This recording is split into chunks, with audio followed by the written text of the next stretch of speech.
Hey, Team Tolerator, and welcome to the Misogyny Meltdown. This here is the only show you'll find putting a comedic twist on, all the ways misogyny tries to fool us into believing men have been doing a stand up job running things. It wouldn't be April without beginning the month with pranks and jokes.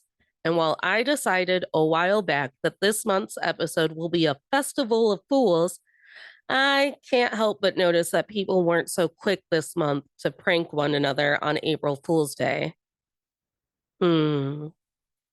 There must be something about the climate dying while my taxes fund a war, while I'm also subjected to the redemption arc of Tom Sandoval from Vanderpump Rules that just really knocks the wind out of making jokes about Grey's Anatomy being renewed until 2050. But just because we were all too depressed to fake a pregnancy announcement on Facebook doesn't mean the foolish things haven't happened to women. In celebration of my determination to never be fooled by a man again, here are some of the dumbest things I've seen reported about women recently. I'm convinced I can't have nice things. Mere moments after Shakira was quoted saying life was easier without a husband, she quickly dashed my hopes that she was made for Team Tolerator by then being quoted saying her sons were emasculated by the Barbie movie.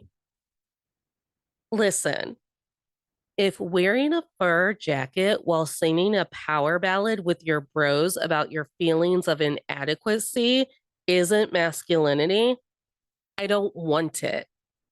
Like everything else in our patriarchal society, climate change also disproportionately affects women, and no one seems to want to do anything about it. The UN has released that out of 119 countries, only 38 have taken into account contraception and reproductive and sexual health care in their climate crisis relief plan. Well, not including those things ignores the fact that rising temperatures can cause pregnancy risks and also discounts the rising numbers in women's assault during natural disasters. Also, if it keeps getting hotter, they'll make the bikini smaller, and yet men who look like feet will have louder opinions about my body. The Spanish region of Catalonia will be offering women and those who menstruate free and reusable period products. When asked if the USA would get on board with this plan, politicians responded with, first, you want us to test them with blood and not just water, and now you want them for free. Women refused to be pleased, and now they're considering raising the pink tax. Oh, yeah. And then Arizona's Supreme Court is going to be enforcing an abortion ban that dates all the way back to 1864. This 160-year-old law is a complete ban. It doesn't even take into account instances of rape or incest. It seems odd to me they chose to uphold this law when there are so many other ridiculous laws in Arizona to uphold. Like, hey, you're not allowed to hunt camels in Arizona. No one has seen a free roaming camel in Arizona since 1891. But hey, why not protect the safety of camels over women in your state? Oh, yeah, it's illegal to have a missing tooth visible when smiling in Tombstone, Arizona. And yet, everyone's Tinder profiles suggest otherwise. And there is no fortune telling allowed in Avondale, Arizona. This one makes sense, mostly because if women could see their future in Arizona, they'd move. And then who would be barefoot and pregnant? Legally, the bolo tie is the official tie of Arizona, and residents are encouraged to choose it over any other type of tie. Cruel irony had bow tie lovers in Arizona screaming, "My neck, my choice," in protest. Arizona is one of the few states that still allows street racing as long as it's authorized. Because how else was anyone supposed to feel alive? And like they have a really big dick. And finally, in Goodyear, Arizona, it is illegal to spit in public and you can be fined up to $2,500 because saliva is the bodily fluid causing all these problems. Am I right, boys? But hey, it's not all bad. Uh, in a surprising victory for women's safety everywhere, OJ Simpson died. Okay, all right. I'm officially sick of looking at the news. So let's talk about something way more valid, astrology. This month, we all lost our collective shits as the US experienced a total solar eclipse and 15 states were in its path of totality. My ritual for the eclipse included me putting to rest some things that were holding me back so I could shed light on the way forward. Here are some things I thought we could all put to rest. I think we can put to rest using women as our scapegoat for our big whoopsies and instead shed light on the need to respect someone's privacy during their health crisis.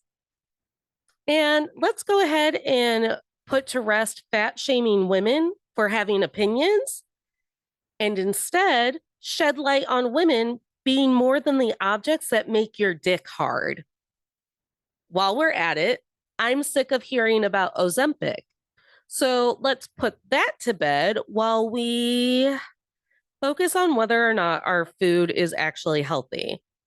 I swear it tastes like AI writes. Okay, so I think we should put to rest the idea that young girls should spend time and energy preparing themselves for marriage and wifely duties. And instead, let's shed some light on their other options by getting them on TikTok so they can learn all about the 4B movement. And I mean this in the most permanent way. Let's put to a final rest any old man politician who gets huffy when we want to raise the minimum wage for the first time in 15 years. And instead, shine light on how universal health care, affordable rent, accessible daycare, and fair wages actually make for a happier existence. You know, I'm not supposed to be doing that much manifesting because eclipse have a lot of chaos energy. So I'm going to end it there. But I hope you put to rest the social civility that has been ingrained into us so we never shed some chaos on the oppressive systems the big bad white man has told us is normal. Now we have the lovely Annie Sieg here to help you and I build our personalized anti-gaslight kits. They can't fool us about our own reality if we're ready for them. Hey, Annie, thanks for being willing to melt down with me. Always, always on the verge of a meltdown. Happy to do it on camera in your presence. That's what friends are for. April is the month of fools. Kinda, no one had a sense of humor this month, yet here we are. Like we're only 11 days into the month, and you're already like, not a one person has been funny. Not one person has been funny. Come at me. But we're here to talk about the ever present tool in men and the patriarchy making a fool out of us, and that is gaslighting. Gaslighting. What is your definition of gaslighting? So I feel like I should preface this with like the automatic disclaimer of the fact that like, yes, we all know that this term has been wildly overused in recent years, and that a lot of people are using it pretty not accurately.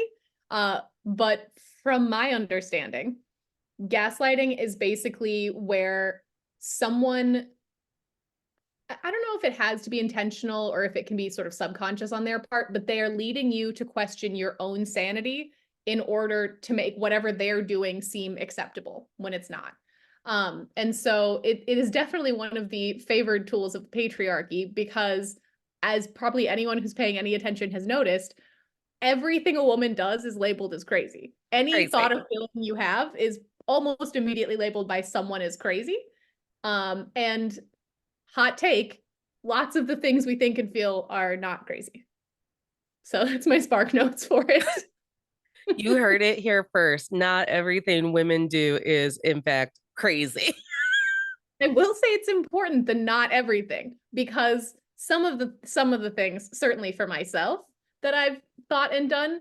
I mean, I know we're not supposed to really use the term crazy anymore. We're supposed to be more thoughtful about diagnoses and mental health and all of that. But sometimes I do be crazy, but not Sometimes, as often as men want me to think. sometimes I be wild in these streets. But yeah, Yeah.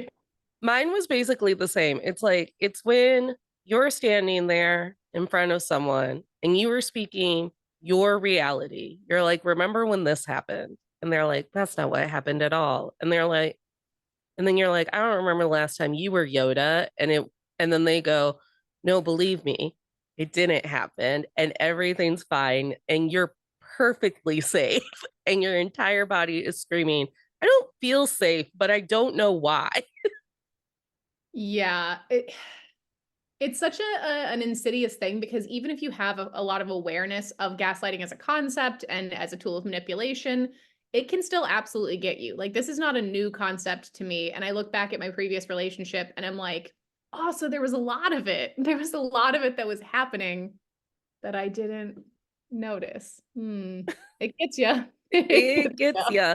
Because it's a lot easier to believe, at least for me, that I'm being unreasonable and crazy versus somebody else. I don't know why, but I'm like ready to believe that I'm wrong a lot of the time. Well, and we've talked about this before because you and I talk about Vanderpump Rules. Is that like for whatever reason, my sweet doe-eyed self just wants to go, well, surely they're not that bad.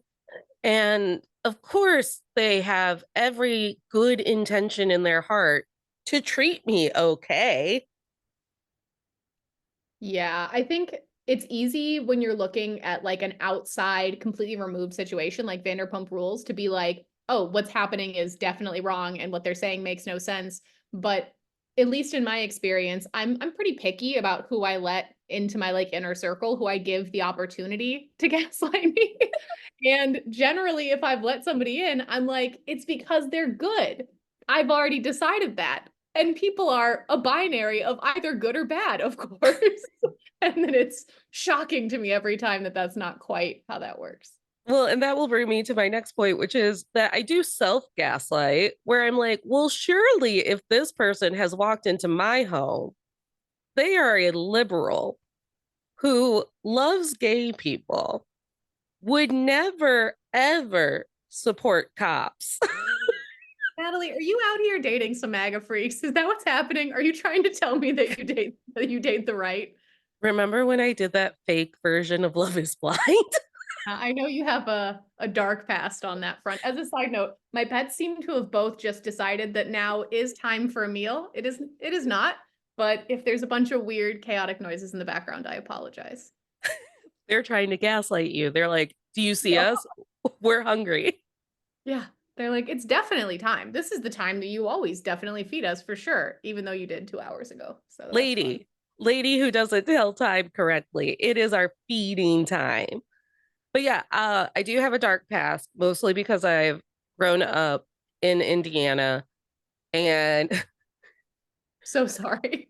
and now live in Ohio. And I did fake Love is Blind because I saw a post on Instagram on on internet. I saw on internet, I they saw said, on "Come take internet. no MAGA for sure." And I said, well, surely if he's heard that I'm a witchy woman who just loves to dress like a bisexual Stevie Nicks.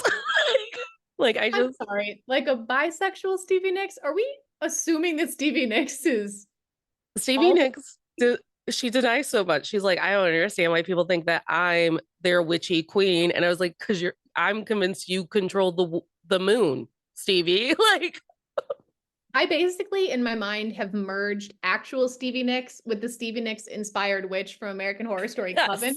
So in my brain, that's just one person, and One that person. show is an account of her personal history. You And she's cannot high as hell. you cannot tell me that Stevie Nicks did not curse that man whose name I often forget by singing Silver Springs, making dead eye contact with them as she threatened him with Song and cursed him. But let's get to our kids. We're here as gaslit experts to help you, to help you have tools in a toolbox that maybe therapists would sign off of, maybe not. But these are our tools to be like, hey, that's gaslighting and I'm not into it. So I'll go first because I would never want you to go first. That feels like pressure. Okay. My number one tool in my toolbox against gaslighting is that you have to have at least one friend who doesn't date men, who has a clear head and is not stigmatized. Yep, that's on my list for sure too. Very because important. because they won't be the person to look you in the eyes and go, "Oh, sweetie, I think he's trying his best." I will say as a side note to this, to all of the gays and lover of theys and everybody who does not fall into the stigmatization zone, you can still super get gaslit by You a person can. who is not male identifying, 100,000%. Just want to flag that. Yeah. Just cis het men are often the Annie's more socially conscious than me. I'm just always like, we don't like men here. Here, there, everywhere. yeah, they're a pretty big bummer, but that doesn't mean that everybody else isn't also sometimes a pretty big bummer. That's right. So it's not that I'm saying not all men. It's that I'm saying yes, all men and some others as well. Some other people. Yes, that's true. True equality is that everyone can be toxic at the drop of a hat. It's true. But I don't know if this happens to you, but I will run into older women in my life and I'll be like, this man was toxic. He literally sat there, he lied to my face. He told me that these were the terms and conditions of the day, date, event, dinner I agreed upon. And when I showed up, 50 things that I did not expect and 32 people that I did not want to talk to were there.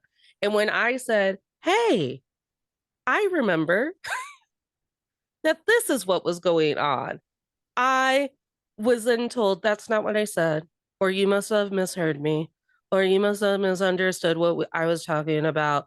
You're so silly and so dumb, little girl. And then I go, that's toxic. And then older women in my life will be like, toxic is a really tough word, Natalie. That's really harsh. What you're thinking of is men are just big, big goofs who are bad at calendar. Yeah, I think an interesting part of the gaslighting conversation is sort of self-gaslighting because Mm-hmm. I think the reason that you're probably experiencing that a lot from women in an older age bracket is because blanket statement, obviously not always the case, but generally speaking, a lot of older women are in or have spent a large portion of their life in long-term relationships. And I think in order to survive a long-term relationship, you kind of gotta gaslight yourself a little Yeah. bit because you gotta trick yourself into staying with something even through the parts that are bad. Uh, so I can see how for someone who's like clinging to the flag of their marriage, that they're like, no, it's totally cool and normal when a man doesn't know how grocery shopping works and can't open his phone by himself. Like that's normal. That's just how that goes.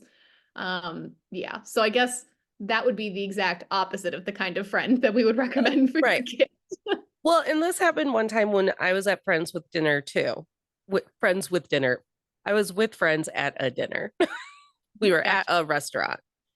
And it was We're me, huh? on internet On with it restaurant. with restaurant. Got it. I was with two friends who were partnered at the time with men. And then there was me, someone who had not let a dick near me, let alone inside me, for 2 years.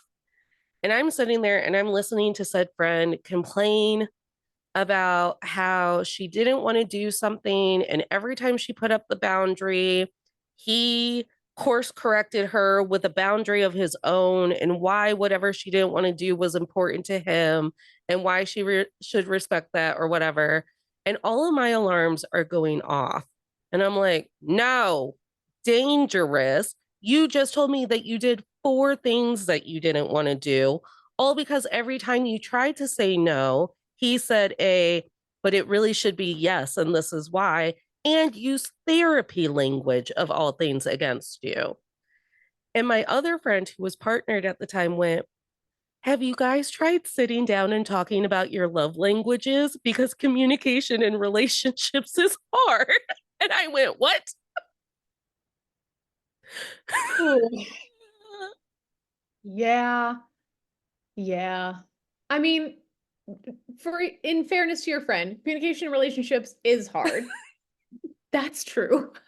However, I think that it's pretty valid to sometimes be like, hey, the purpose of a boundary is for it to be a boundary. I don't remember who said it to me or if I read it somewhere or podcast or where it came from, but recently a term that entered my vocabulary was uh porous boundary. The idea that some people lay down boundaries that are like spongy. They say, I'm not going to do this, but they know and you know and everyone involved knows that boundary is porous Mm-hmm. and that you can weasel your way through the cracks, which is not how a boundary is supposed to work. And I feel like lately I've been putting a lot of effort towards thinking about the boundaries that I set and making sure that they're pretty concrete. Yes. So always have a friend around that's not digmatized. And if you don't have one, before they ban it forever, get on TikTok and then get on the women loving women side of TikTok and just like don't watch the ultimatum queer love to learn your tips and tricks for how relationships should go. But But you watch The Ultimatum Queer Love because of how TV is fun. because TV is fun. Yeah. But that one gaslit me into being like, I'm going to learn so much about communication tricks. And then Annie was an episode ahead of me and she was like, just you wait. No, no, it's good in the like what not to do kind of way, or like again, for studying cases of how gaslighting can happen even in same gender unions. Yes. But get yourself on women loving women TikTok and follow the like hashtag that's like straight girls, you good? And they'll like ask you questions and then you get to take a Cosmo test that decides whether or not you're in fact good. Yeah, that's a good one. What is an Uh, item in your gaslight kit? my item is not exactly an item. It is a concept that I'm borrowing from a friend of mine. Shout out to Elizabeth if she happens to be listening. I'll tell her I shouted her out, so maybe she will. Uh, it's the concept of two sleeps. So Elizabeth is a friend of mine who I regularly complain to about things that are going on. And I don't know where she got it, but she always says, have you given it two sleeps? And the idea is whatever's going on, a big fight or drama or chaos or whatever's happening, before you make any big moves, before you reach any concrete conclusions about things, you need to sleep two times. And that could be an hour nap and then later that night, and then you think about it the next day. It could be 2 nights, but you need at least two sleeps before you make any big moves. And I don't know where that came from, but it really helps me because part of the reason I find it's so easy for me to be gaslit is because I'm a very reactive person. Mm-hmm. And so in the moment, if something is upsetting me, if something's making me sad, whatever it is, it's big sad or big mad. It is capital letter big feelings that I have. And so even if those feelings are totally valid, while I'm feeling them, I can feel how big they are.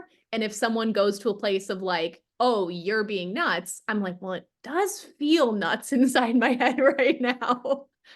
And so by setting the rule of two full sleeps, it's giving me the space to be like, I'm not even allowed to deal with this right now. Elizabeth has told me I'm not allowed to deal with this yet. I have to put it on pause. I have to let my body rest and my brain process. And if on the other side of it, when the immediate like hot head feelings have simmered down a little bit, if I still feel those feelings that strongly, there's probably pretty good reason.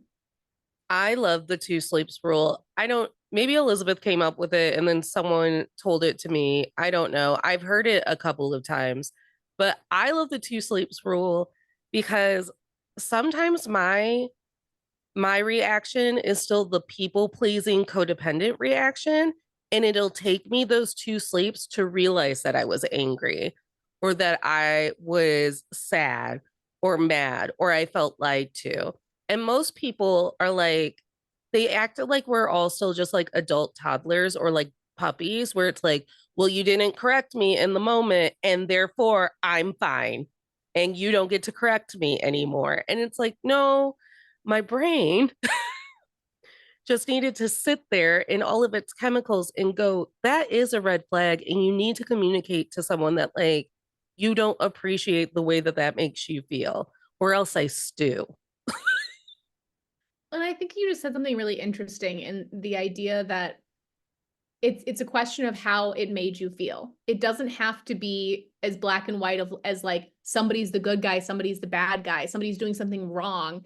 If what's happening is making you feel bad in your relationship, that is worth examining and having a conversation about. That, I mean, Yeah. that sounds so straightforward, and yet it is very easy to find yourself in a situation where it doesn't feel like that's the case. Well, yeah. And all of reality TV has shown us watching women be like, hey, I'd really think it was important for you to be at my birthday party. And also, my dad is dead. And then men be all like, remember how much I love Tonka trucks? So, and we're going to get to see big Tonka trucks. Yeah. Yeah. Yeah. Vanderpump Rules really does give it all to us, huh? My second item is you have to have a playlist on your phone. But most importantly, and I don't care how you feel about Jets or football or anything, most importantly, that playlist has to have the 10-minute version of All Too Well on it, because All Too Well is a journey through unpacking the fact that you had been gaslit or lied to or misled or didn't have your expectations met or told that your expectations were stupid for 10 minutes. It's 10 minutes worth of her repeating to you that she was there, but you get to scream that I was there. And you just get to like reaffirm to yourself, like, I was there. I remember it because I was there and I remember it. And that's valid. Yeah, that song is a powerful tool for sure. When I perform that song, because I don't just sing that song, I perform it. And when I perform it, you know, I went to the Eras tour and brag. I went to the Eras tour, and uh when she sings it live now, it's very empowering. It's very, we've moved on from this. And when Natalie sings this song, I don't lean towards the sad. A lot of people lean towards the sad. And don't worry, I do eventually cry once I sing it. But I put myself right back into that rage. And I think that Taylor Swift songs should only be performed yourself. Like if you're listening to your Taylor Swift playlist, you should take on the role of a character that was one of your past selves. And then you should reenact that character. Like, I am an insane person when I sing blank space. I contort my entire body into an insane person. And when I sing All Too Well, I am an angry person. I'm just angry. I change inflections that she doesn't use because I'm pissed. And then finally, I get to the point where I'm so ragey, I get to rage cry by the time her dad tells her it's supposed to be fun turning 21. That's the point that I always burst into tears. I love that this theory implies that most of the time you're not crazy and angry, only when those songs are playing. I love Yeah. that for you. But what, like, when you're driving in your car and you're like singing to, I don't know, the Beebs, do you put yourself in the mind of a character and you're like, I'm going to reenact Beebs in the car for everybody right now? I don't know. I have a little bit of a strange relationship with music, so I would say probably yeah. I think All that right, well, I'm narcissistic enough that most songs that I'm really jamming out to, it's because I'm like, it's me. This is about me. It's my song, even it's if it doesn't relate to any experience I've ever had. I'm Delulu all the time, 24/7. Okay. Well, if anyone else would like to check us and be like, no, people don't give Broadway performances of Lover in their car. Like, I'm like, what? That's I weird.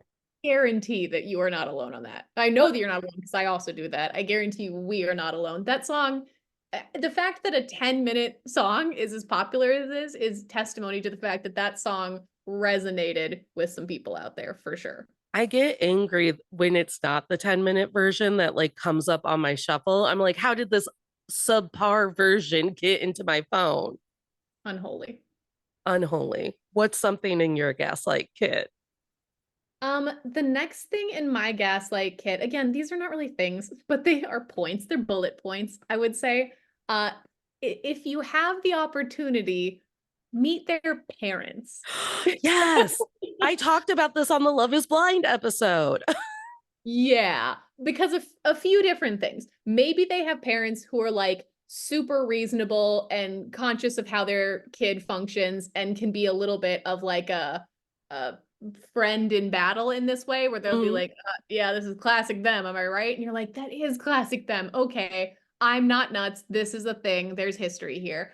But even if that's not the case, even if you have some like rough situations, it is so helpful to understand where a person came from, what kind of dynamics they grew up around. This is not to say that you have to have like a good, happy, healthy parent childhood situation in order to be a great partner. Or at least I hope not, because boy, do I have a questionable childhood. But I'm guessing that for someone trying to date me, finding out about that would be pretty helpful in understanding some of the weird stuff that I do. And I always think about a cool thing that I did was when I was 20, I was dating a 33-year-old. Yikes. And I will always remember meeting his parents because I was at their house and we were making dinner, and he and I had been sent to go get some groceries for some things that were needed. And we got back, and this fully adult man, again, the age that like about that I am now, went up to his mom and was like, look at the cheese that I picked out. I picked out that cheese. This is the cheese that I got, and it's such good cheese. And she was like, you did so good, honey. And she looked at me and was like, sometimes you just gotta let him know what a good job he's done. And I was only 20, and I was standing in their kitchen being like, oh no. Frightening. Oh no. Oh no, no, no.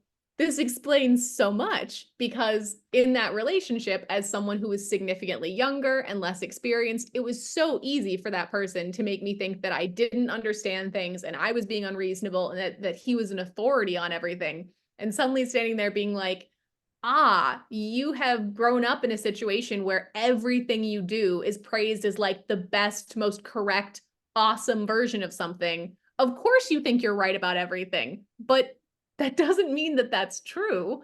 And it was very helpful moving forward to be able to be like, this might be a cheese situation. Yeah, I said it on the Love is Blind episode because Clay kept telling AD, I'm going to cheat on you because my dad used to take me on his cheat along rides.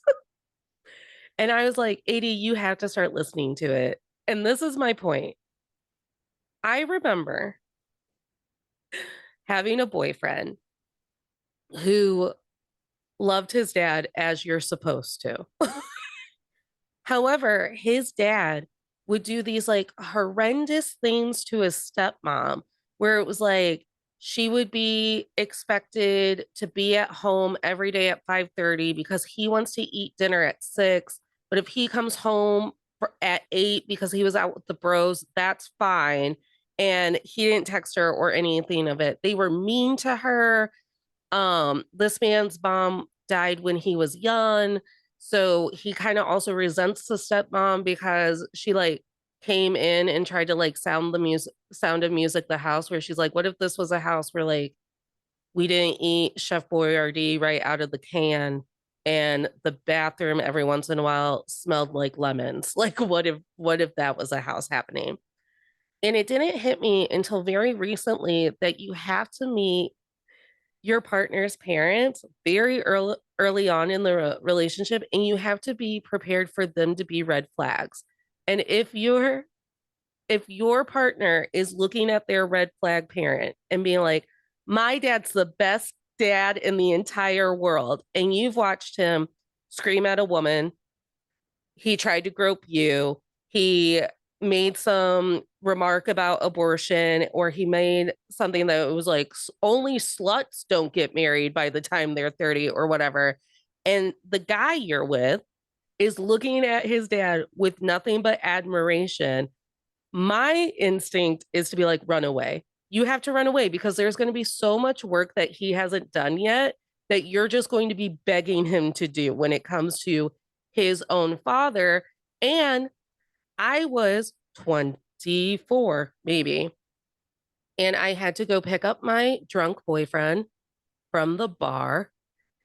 And he had been out drinking with his dad. And I picked him up. And I just remember all of these truths coming out of his mouth about, like, yeah, and when we're married, you better tell your girls that that's Dunsey for you going out because I expect dinner. My dad deserved dinner today at 7 and he didn't. So he didn't get it. So we went out and now we're drunk and she has to put up with us. So that's on her. And I was just looking at him. I go, well, number one, you're the person who cooks in our relationship. I suck at cooking. I go, but I'm supposed to cook you dinner at 6 p.m. every night. No matter if it's my best friend's birthday, if my sister needs help with something, if my dad wants to take me to a movie, if any of it. And he's like, yeah, because when we're married, you better get used to the idea that it's time for you to get serious about making me happy. And boy, was that the beginning of the end. I mean, at least you got to appreciate that he just spelled it all out for you. Just But I mean, I think that's exactly why it's so important is that it's not that someone can't evolve past or even have good perspective on their childhood and their family dynamics. It's that that was, at least at some point in their development, what their understanding of normal and baseline was. And a lot of people don't put in the work to examine any farther than that. And so this is not me trying to say, like, I feel like on The Bachelor, there's always this thing of like, oh, I have great parents and they're happily married, and thus I will be good at marriage. And everyone's like, yes, we agree, wonderful. Or someone's like, oh, my parents are divorced, so, risky. That is not at all what I mean. But I think to understand what someone grew up thinking was the normal standard to some degree is really helpful. And having conversations with them about how that view may have developed over time. Like, truthfully, if we take like Clay and AD from Love is Blind, people had very torn feelings about him because some people wanted to say, hey, he's acknowledging it, that's great. And other people wanted to say, but that's not enough. And I think both is true. I think that he has done step one of like a 10-step process of developing past whatever you were born into. And he's gotten to the important stage. It's like the whole thing with like addiction of like, first you have to acknowledge there's a problem. He has acknowledged there's a problem. Now, you don't get to stop there. If I go, yeah, I'm drunk all the time, I know that. I'm not any closer really to recovery if I'm not actually taking steps. However, you do have to appreciate that he's at least acknowledging that. I mean, yeah, I mean, for what it's worth. for what it's worth. Versus like, say, that guy that you're talking about there. It sounds like he might not have made it, at least at that point in time, to the acknowledgement stage of things. Yeah. Good luck All to for my fellow homies out there who are down to one parent, it's cool if someone can't meet both of them. That's all right. You can all just right. verbally give an update. That's fine. Maybe they can't meet any of them, but have conversations about what situation you grew up in and how you feel about that as a projection for the future is helpful. Yeah. Yes. All the time, yes.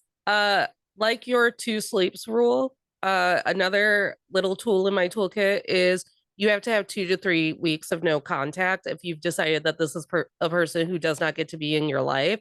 And that is just mostly because your body needs to have a reset. So often I hear from friends that, like, well, it made me sad for 2 days. And then when he called, I was so happy.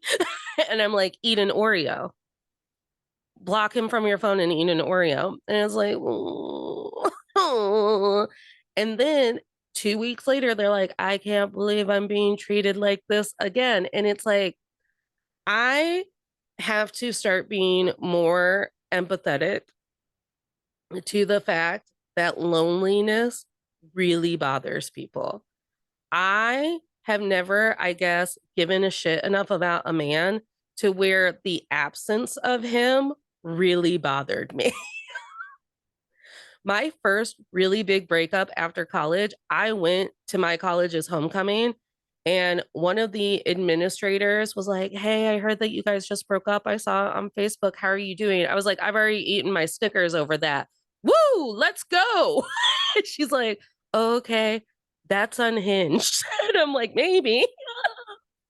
Maybe, but not necessarily. I mean, I think that that's totally valid. I think sometimes you get out of a really toxic relationship and the only thing you can feel, at least at that point in time, is like, "Oh, the pain has stopped. That's nice. Love that." I think that's totally valid. Obviously not if you're like not processing some of the things that you still need to work through, but sometimes you're just like, sweet, that's over. Love that. Love that for me. But I also think knowing your backstory to some degree, knowing my backstory to some degree, I think that we're both people who have experienced significant portions of our life as single people. And I think that it's a lot harder to break cycles of gaslighting when you're someone who's perpetually in a relationship. I know several people in my life who like are serial monogamists and have been since they were like teenagers. And so I consider myself rather lucky, even though I didn't at all stages of my life feel that way, that I've had so many periods of singledom because it's like putting a comfy sweater back on. It's like after a breakup, I'm like, well, that was tough, but I get to put on single Annie for a while and she's has a lot more fun versus I think people who the last time they experienced singlehood outside of like brief windows of mourning between relationships, if the last time you remember being like fun flirty single you were also in like middle school, it's probably a little more overwhelming and makes you feel even more desperate to like something. So if you are a person who is watching slash listening to this and is in that sort of circumstance, is either afraid to be single again for the first real time or finds yourself in that situation, my recommendation is try intentionally being single for a minute because you learn a Yeah. lot of and you get much more comfortable with some of the parts that seem impossible sometimes. Yeah. And I think that people think that the first 3 days of you crying after a breakup, and then the fourth day you're not crying anymore, you're like, I'm over it. At no way could he ever lure me back. And your body still hasn't rested enough into the no, we're doing this and we're doing it well. And all of our bills are getting paid. And maybe the bed's not made every day, but the bathroom has stopped smelling like pee. Isn't that something? And I I am very aware that it is so difficult currently in the year of our rights being taken away 2024 to feel now that to go from partner to single and having to foot all of your own bills does feel like an enormous mountain. And I also am well aware enough to know that that's purposeful, that they keep like women poor and women worried about money and all of it. And all of us just poor enough to where we want to form little clusters to be like, now we have double income so that we are creating more drones of capitalism and having babies. And I cannot imagine on day 4 of the breakup after you stopped crying, also not worrying about the water bill. So I think like 2 to 3 weeks of like all of a sudden one day you just wake up and it's normal. One time I had a woman in my life go, I woke up one day and the Cheetos were stuck to my face. And I went, never again and not tomorrow. And then every day after that was just a day that I lived normally until I was good at being normal again without that person. It's all just like practicing until you actually have it. And I don't think we give ourselves the practice time. I would also say that while it's true, having dual incomes is rad. theoretically. I mean, in my personal experience, I always end up dating financial succubi, so it's not something I've had to deal with that much. However, the concept is great. I would say it is also worth taking a little bit of an inventory if you're trying to figure out if your relationship is working for you, if you're putting in and getting out in the right ratio, all of that. It's worth taking into consideration some of the things that are not financial but are tangential. So if you're in a relationship with someone where, say, they're contributing more money to the household than you are, but you are doing all of the cooking, cleaning, maintaining appointments, taking care of their emotional needs, if you are their babysitter and their chef and their cleaning lady, that is a lot of time and energy that if you were just on your own would look pretty different. I mean, some of that stuff just has to happen, but cleaning up after yourself is really different than cleaning up after yourself and another person. And managing your own life takes a lot less energy than trying to manage your life and another whole adult's. And it is worth looking at something. I mean, I'm saying all this without even weighing into if you've entered into motherhood, which is, I Mm-hmm. don't know how anyone does it. And it's an insane amount of labor that very rarely seems to be evenly divided between partners. It's worth looking at a situation and saying, okay, here's where things are financially. Here's where they would be if I was not in this relationship. But what am I bringing to the table and what are they bringing to the table outside of the dollars and cents? Because sometimes it makes a significant difference. Sometimes it's zero. So yeah, just like that resting period. Because I mean, Annie and I have talked about it. It's like if you can do anything for a month straight, you can do anything for the rest of your life.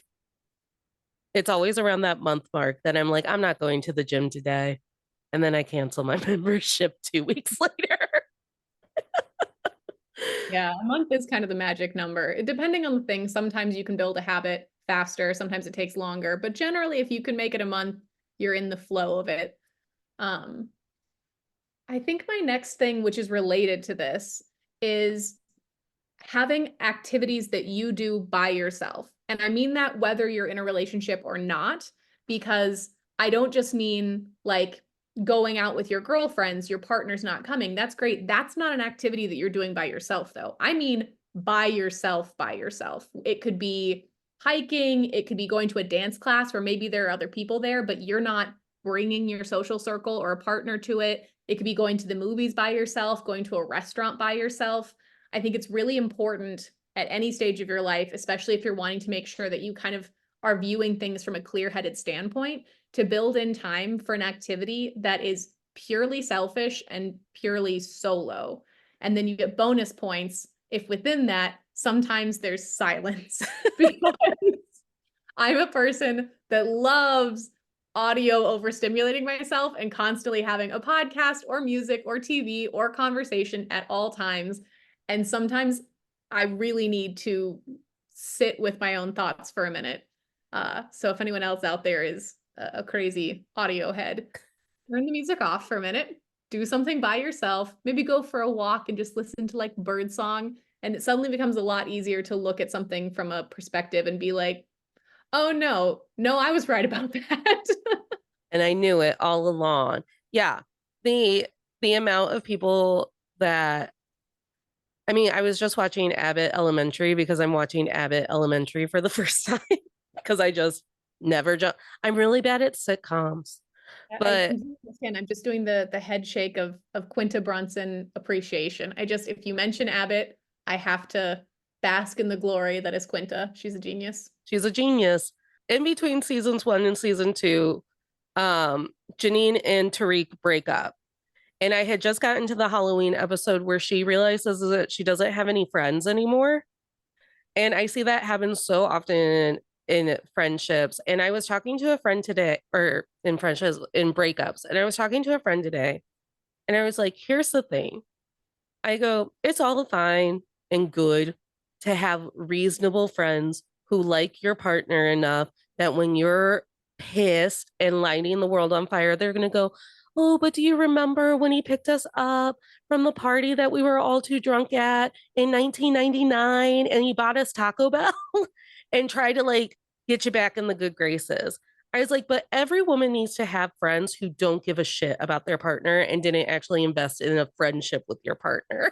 Because then when you inevitably break up, those friends are your friends and they're your ride or die bitch. It is important to have friends that are just your friend who are so ready to be like, oh, he sucks, boo him. I will say also it's important to have friends in the other category Yeah. who do genuinely like both you and your partner, because then when they're like, that's fucked up, you're like, I knew it, and you like them. So you need both. You gotta have Yes. both. I am, if you are truly like a lifelong soulmate friend, I can flip between the two. I can hear one day that your husband, who you have integrated into my family and my life, and I've known him since I graduated high school and went to fucking prom, is a dumbass, and you have divorce papers printed at the ready. I can be like, yeah, fuck him. Yeah, fuck him. We can do this without him. Move into my house. I don't care. Like, whatever. I'll get all my mom and my aunts and everybody to burn the shit out of all of his clothes. And then the very next day, when you've had two sleeps, you call me and you go, he brought me coffee. And all of a sudden, it's like we were married for the very first time. And I'm like, yeah, I can't wait to see him at the barbecue. I'll flip flop for you, but you have to make it really good for me to want to flip flop. So bad at flip-flopping. And I know that it's an important part of like maintaining friendships is being able to be like, ah, he is bad. That is bad. I'm on your side. And then the next day be like, oh, you love him again? Great. Me also. I can't do it. I can't do it at least convincingly. If you press the Annie's allowed to hate now button, there's no unpressing it. Yeah. So, as the person who's on the other side of that friendship, you have to balance it out too. You have to continually remind me why your partner sucks, but also remind me why he gets to stay around. And then he has to buy my drinks and my dinner. Like, he also has to make it worthy for me. That's fair. Well, yeah, if he's just at drag brunch pouting and ruining drag brunch for me, then I'm like, why do we not light this man on fire? I don't. 2 days ago, you hate him, and I still hate him. So why is he here? Um, Is it my turn? I think it's your turn. Yeah. My next item is probably not a shock to anyone who's at all aware of my presence on this show or my presence in general. My next item is a solid reality TV show that resonates with you. And if you're a person that just can't participate in reality TV, there are Fine. other, you can get what you need through like a Grey's Anatomy, for example. But what you need is a romantic drama with a decent cast of characters, like a fairly broad cast of characters. So this could be a Selling Sunset, it could be a Vanderpump Rules, it could be a Love is Blind, Married at First Sight, whatever. If you want to avoid being gaslit, you need to consume the greatest resource we have, the catalog of gaslighting that is reality TV. Because it is so much easier, like we were saying earlier with Vanderpump, it's so much easier to look at these sort of caricatures acting things out and be like, why would she tolerate that? And then in your own life, be like, I guess I'll just tolerate this. And it can be helpful to watch those shows intentionally with the eye of like, all right, who in my life is kind of a James Kennedy? I know I got to have one of them. Who is it? Who's my James Kennedy? And how am I handling that when it comes up? And who am I? If I'm one of these trash people, if we boil me down to like my worst qualities, which one of them am I? And being aware of that can help you too. The thing about reality TV and how it grounds you is it truly does teach you so much about what it's like to be mistreated and to see the signs of being mistreated. I I know that decentering men and Catholicism and heteronormativity and whatever got me to a place where I was like, if I take inventory right now, I don't think that I think I was putting on the role of girl who likes to have sex with boys because I was told like you should be having sex with boys by now. And I love nothing more than to rise to an occasion. And I but I think I also give it up to Married at First Sight for making me commit to it, like commit to the bit. Because what reality TV does that honestly men should start writing legislation against if they're just going to try and take away all of our rights is reality TV will continue to have the cameras rolling when it's just the men in the room talking. And men in the room who are talking feel so empowered in whatever it is that they're going to say that you start to realize like, oh, this is how my boyfriend who treats me like Schwartz treats Katie talks about me behind closed doors and probably actually feels about me.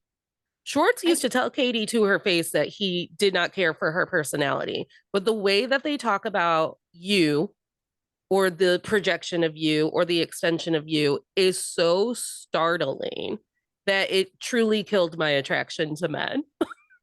I can't believe that we have talked this much about gaslighting and this much about Vanderpump Rules, and we haven't gotten specifically to the Katie Schwartz relationship until now. Because if you consume nothing else to educate yourself about this, watching the entirety, because you got to do it all, I'm sorry, of Vanderpump Rules and specifically focusing on the dynamic between those two, theses should be written, PhDs should be centered around the concept of how that is the dictionary definition of gaslighting in a relationship, the way that still to this day, having seen all of this play out on camera, so much of the population is still like, oh, Katie's such a bitch and Schwartz is such a sweet guy, when we have seen him refuse to ever defend her, ever be on her side, ever support her in any way, constantly tearing her down, constantly prioritizing everything else ahead of her, and then telling her that anytime she has any negative feelings about this, that she's a bitch, she's unreasonable, she's abusive to him somehow.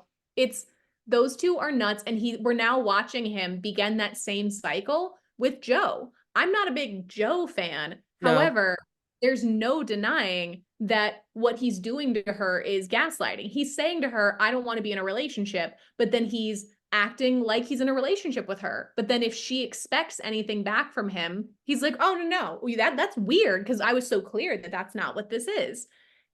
Everything he does with her is that same sort of setup he did with Katie of, oh, I'm just like a sweet guy. And why are you not happy with how things are? It's all, I think everything is fine, while doing things he knows will hurt her. And while being in situations like that dinner where Kennedy made the sloppy Joe comment that everyone was dying over. It was funny, but it was he was funny. too excited about how funny he was. However, Schwartz in that moment is sitting there. He's claiming on camera that this woman is one of his best friends, that they have real love for each other. And he's sitting in a room full of his friends and they're calling her sloppy Joe and laughing. And he did not in any way defend her. He didn't go, hey man, come on, let it go, knock it off. He went like, oh whoa, shucks. And the fact that at the after show, Ariana said he is kind of treating Joe like he treated you when you wanted to get engaged. And Katie, out of pride, went, absolutely not. That was completely different. And Ariana was looking at her, and I was like, Katie, it's not that different. I have a different stance on that converse. I flagged that exact same moment too, but I have the opposite opinion about it, which is that maybe I'm being too much of a Katie apologist, but I actually really appreciated her saying, no, it's not exactly the same, because her point was valid in that she was like, I was in a marriage. Right.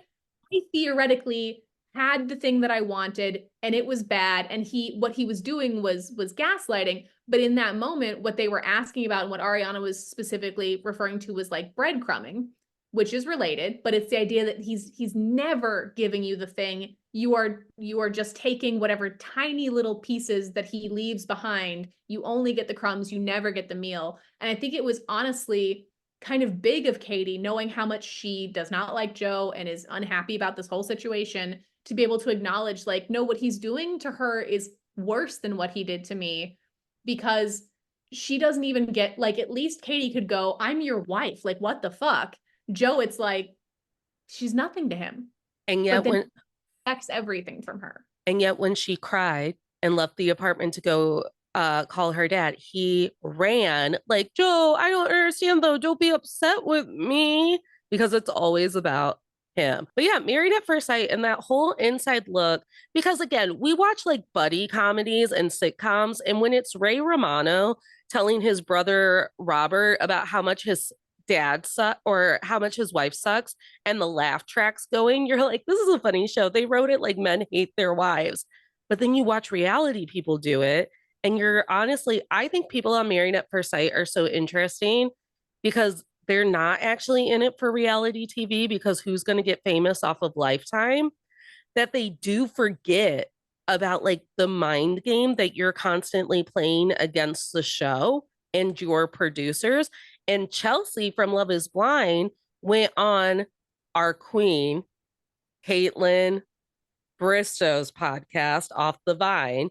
And she said that her biggest downfall in her marriage with Jimmy was that every time the producers asked her to do something, she said yes. So if Jimmy and her had had a great night out and a dinner and he met her parents and it was beautiful and it was cute and they kept talking about how cute it was, and a producer walked up and went, do you remember yesterday when Jimmy ordered you the wrong kind of Coke from McDonald's?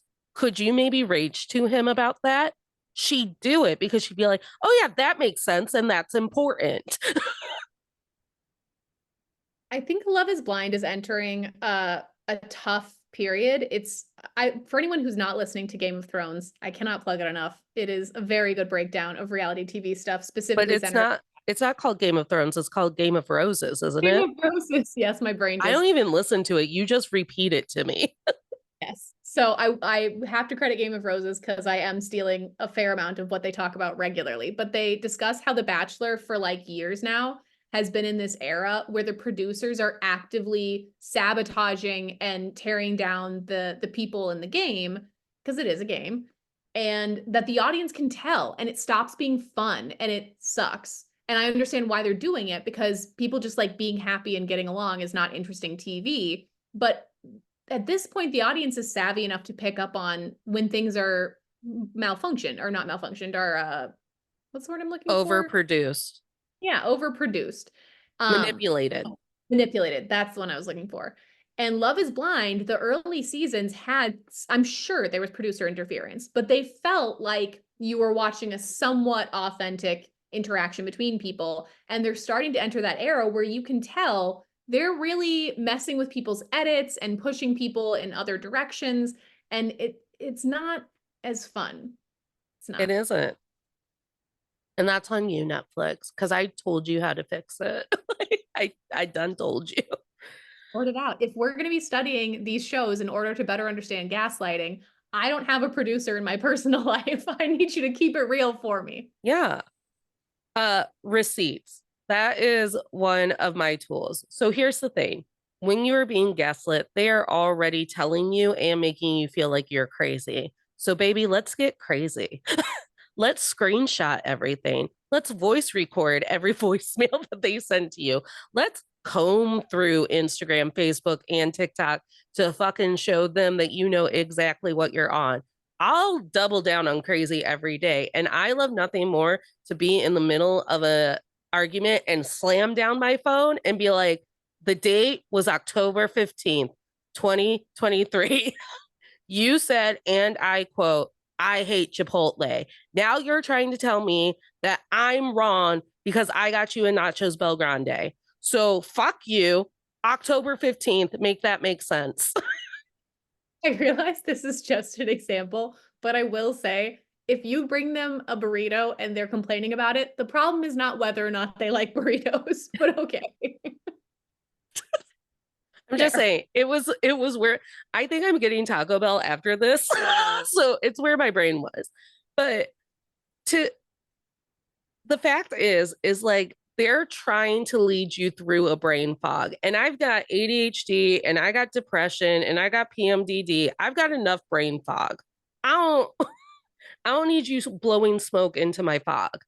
So if I can sit there and be like, you motherfucker, I'm gonna screenshot this and I'm gonna put it in my special folder because I know that this is gonna fucking trip you up one day. And it trips you up one day. Sure, maybe I'm insane, but I'm also a queen. And you can't gaslight my text message thread. It's in writing. Receipts are good. Receipts are important. Receipts are helpful. I will say there's a big difference between receipts and digging or snooping where you're not supposed to. Oh, well, yeah. I'm not accusing you of this. I'm saying for anyone listening, this is not permission to go looking through someone's email or text messages or whatever. Not only because like that sucks and you shouldn't do it, but also you can't let the gaslighting make you actually act crazy. You know what I mean? Like Yeah. it is genuinely not okay for you to invade someone's private communications. So if you're in a place in a relationship where you're so mistrusting of what's going on that you want to do that, don't be in that relationship anymore. Don't cross the line into actually doing uncool behavior because now everybody's a bad guy. Things get a lot messier. So keep Right. your receipts. Don't go looking for evidence where you're not supposed to be. Right. Because in the court of cool, they will throw out your evidence if you went hacking into people's emails, which is unfortunate because sometimes you do be like, I was right all along and I needed that win. But usually you end up just finding out that your boyfriend talks about you to his friends a whole hell of a lot, like Schwartz talks to about Katie to his friends. So it's happened one time. I did it one time. I was young. I think I was drunk. I was young. I was drunk. And I was like, why does that phone keep going off? And it was before phones had passcodes or facial recognition or anything. And I just flipped it up. And he had been talking to a female coworker who knew my mom, who was friends with my mom, um, about how shitty it was coming to visit me at college. And I chucked the phone at his head. And I really did act like I stood on solid ground of like, this was fine. It was fine of me to do this. It's not, but I It's understand. I'm not. not, I'm not trying to be Judgy McJudgerson. I will say for just like full truth, because I'm saying you can't go through someone's email. There has been one time for me. However, in my defense, and this gets into the la of it all. It was not because I was suspicious. It was because my theory had already been proven correct. We were already not together. I was really mad, and I just wanted to see what I could dig up. And if you break up with me, what you need to know is if we're together for more than like 6 months, by the time we break up, somehow, and I promise it's true, I have a photo of your passport. I have the passwords to all of your stuff. I know your social security number. I have all of your information. And it's not because I plan on doing anything with it, but it's nice to know I can. And sometimes if you make me really mad, I will a little bit. So I so I only did one time break into someone's email just to like rage snoop, but I was already out of the relationship, so I don't know if that makes it better or worse. and here's the thing, it's still feminism, and here's why. It's still feminism because we grew up as millennial women watching TV shows and reading books and seeing movies where women did that. And then they all still got married at the end of the movie or the show or the book. So Annie and I are like, no, this is part of it. This is part of it. This is how I, we better our relationship through the trials and tribulations. So it was I still don't the patriarchy that got us. I don't know if I can claim that it was to better my relationship because again, the relationship was very over and what I was seeking was revenge. So I don't Revenge. know if I can quite use that excuse, but I appreciate the attempt at defending my crazy. What I would And say is if you don't want me to invade your privacy, don't do a bunch of really unacceptable stuff in our relationship and then I won't. honestly, I only have one more, and I want it to be the last one Okay, because we're all going to be upset about it. oh God. Okay, I'm ready. So, what do you have? I don't have another one. You You don't go. have another one? All right. Become a gaslighter. You can't gaslight a gaslighter.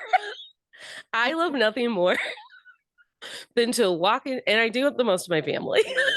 I love nothing more than to walk into a room filled with my family and just not even tell them that something that they're telling me is not true, but just to pretend like this was a way that I acted forever.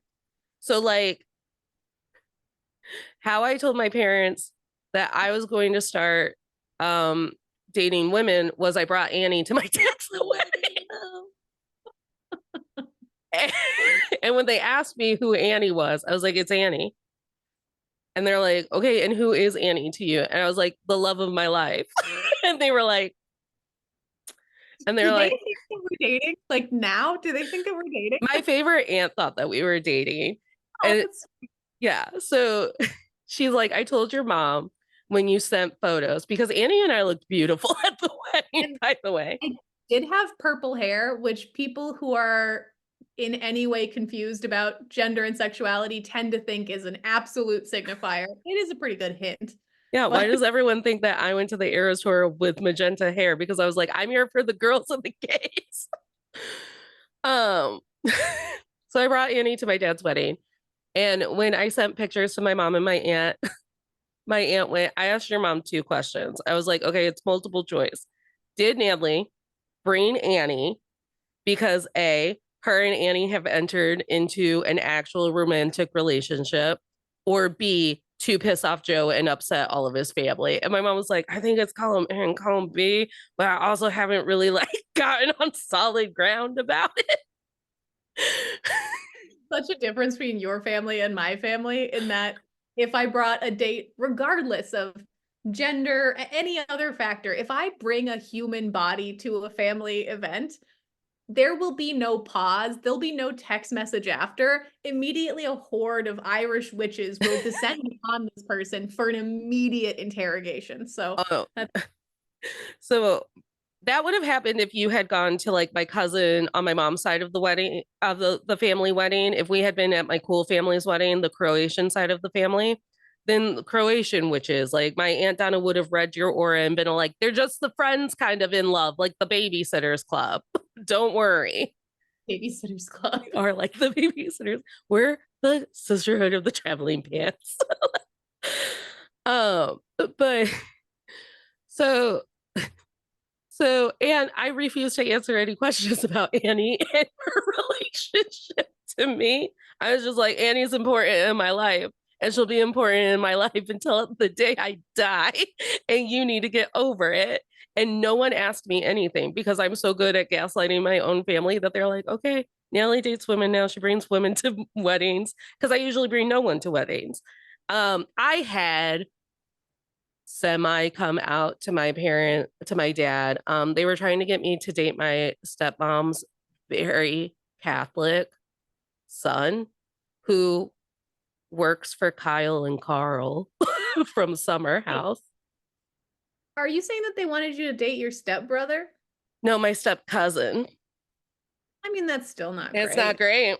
It's Love it. probably legal in Louisiana. Realize that when we're in a category of step stuff, it's not biologically as upsetting, but I think I'd just say as a general rule of thumb, try and date people that you're not in any way related to is Right. probably a cool idea. So he has a job, and as far as I know, he's never hit a woman. And in my family, that means he's a catch. So they're trying to get me like to date him. And we had met briefly at Gen Con. He's very Catholic. And sure, it would mean that I could probably meet Amanda from Summer House. And then I'd be like, I could seduce Amanda away from Kyle and all of our dreams could come true. But I didn't know that he worked for them at the time. And we're at a pizzeria and it was during a blizzard. And my dad was so dead set that we all had to have dinner as a family that he picked us up in our giant. Do you remember that blizzard last year during Christmas? Vaguely, yes. I mean, I live in Chicago, so Yeah, blizzards be happening, but I think I know what you're talking this about. was the Christmas one. He was so adamant that we had to have dinner that he picked us up in our giant truck and then like literally put all of our lives in danger. And I was like, I understand that my sister is ready to put her life in danger for free pizza, but I am not. I'm not willing to die with you people. So I was already car sick and upset and pissed. I was broke. I was poor. They had asked me if I was recently going to take a vacation or something. I was like, I can't afford health insurance. Why would I? Why? And then you know what happened in 2023? I went to LA instead of getting health insurance, and that's on them. That's on them. And so I'm sitting there like this, and my dad goes, "So, oh, by the way, this man has the same name as my father. So, me, Junior, he's going to be in town, and we thought that the two of you should hook up because he's like really nice, and like maybe you guys could go to dinner or something." And I just looked him dead in the eye, and I went, "I wish you would hear me when I say I'm never dating a man again because I find them so repulsive and disgusting. To think of one touching me literally makes me want to fall out of the seat." And he went, "Okay, well, that just makes me sad." Why? I mean, I guess I could see it making someone sad because that explanation Yeah. implies a certain amount of upsetting history. So the optimist in me could be like, your dad doesn't want you to have had bad experiences. That's a valid reason for him to be sad. Yeah. However, if he's saying he's sad because he just really wishes that you love dick, why? Who Why? cares? So, For why? so to double down on that, because I was like, they don't believe me, and they're never going to believe me until I make it the reality that we've been living our entire lives. I brought Annie. To be fair, Annie offered. Annie was part of this. I will just put it out there that I am a wonderful wedding date. I love to dance. I love to get dolled up real fancy. And if you're trying to find a way to let your parents know that you might be gay, Natalie's not the only person who having me around has resulted in some tough conversations with their family. People sure get the vibe off of me that I might be about to steal your daughter away. And so I brought Annie to a wedding, and now I only talk to my family about women that I've always found attracted, like Natalie Dormer, and Xena Warrior Princess, and that bunny from Space Jam, Lola. Oh, Uh, and like I have been doing this until I was 12 years old. So my last tool is you can't if you can't beat them, join them. I don't know that I endorse this tool, I Natalie. know, that's why I saved it for last, and this is why it's behind the paywall, and it's part of the misogyny meltdown because it's all comedy. Fair, that's fair. I understand where your head is at, and I'm not saying I fully am opposed to that ever being the case. I think, for example, if you're for some reason choosing to stay in a relationship where you know you regularly get gaslit, it might be really funny to start just doing it back and just being like, what are you talking about? We just had a conversation about this. But at that point, like, just leave. Just don't be in that relationship Yeah. anymore. I would say the main opposition that I have to this point is not even that though. It's that I already feel like I have such a tenuous grasp on the concept of reality, and gaslighters out there are trying to knock it loose. And if I fully just go like, what even is truth or fact, and just fully release into the void, I can't like enter that level of like the Joker era in my life right now. I gotta hold on firm that like some things are true or false. It's important for my mind. What if I become the Joker and you're Harley Quinn? Because now you're Lady Gaga. I do love Gaga. There have been eras of my life where I have been that embarrassing person who's like way too emotionally invested in this comic book romance. Although we all have to admit that Harley and Poison Ivy is a much more interesting dynamic So than Harley. hot. Putting that out there. Uh, yeah, I would be the Harley to a Poison Ivy. I Yeah. wouldn't be the Harley to a Joker, and that's not even a matter of gender. It's a matter of the Harley Poison Ivy. See, I'm a comic book nerd, so we're entering a rough territory, but the Harley Poison Ivy dynamic is kind of the classic, like one is a little bit more like cold and logical and like Yeah. button, and the other one's like cuckoo fun times short shorts. And like I am here to be the cuckoo fun time short shorts to your buttoned up plant witch. Love that. Yes. Am I ready to be the cuckoo wacky short shorts desperately in love with a horrifically toxic person? Less so. Not so much. No. No. Well, as always, Annie has come on my show, and much like when she told me that Stassi was still racist, she ends up being the better person Maybe Annie should have started the feminist podcast all along. Definitely not. Definitely not. Well, I feel quite strongly in my feminist ideologies. Um, I think it should be apparent at this point in the podcast. One of the things that I feel the most strongly about is I'm wrong all the time about lots of stuff. I love coming on and guesting on your podcast and then just like floating away into the distance and hoping that no one ever uses these receipts against me later, because I will probably have totally different thoughts and feelings than these half an hour from now. I think that you are very brave and bold and certain in your convictions in a way that is necessary for this that I could never do. So I'm impressed. I'm happy to flounce on and just argue and tell you why you're wrong about things. Hey, everyone, want to hear something funny? At the tail end of Annie's recording, I said, oh, don't worry, I'll record an outro, but I'll probably forget because I never remember the outro. And that's exactly what happened. So that was our show. I hope you have a great April and a great May. And we'll see you next month with all of our bonus content on Patreon. Thank you again for being a subscriber to the Misogyny Meltdown, and share some clips with your friends or some jokes so we get even more meltdowns. Bye, everyone.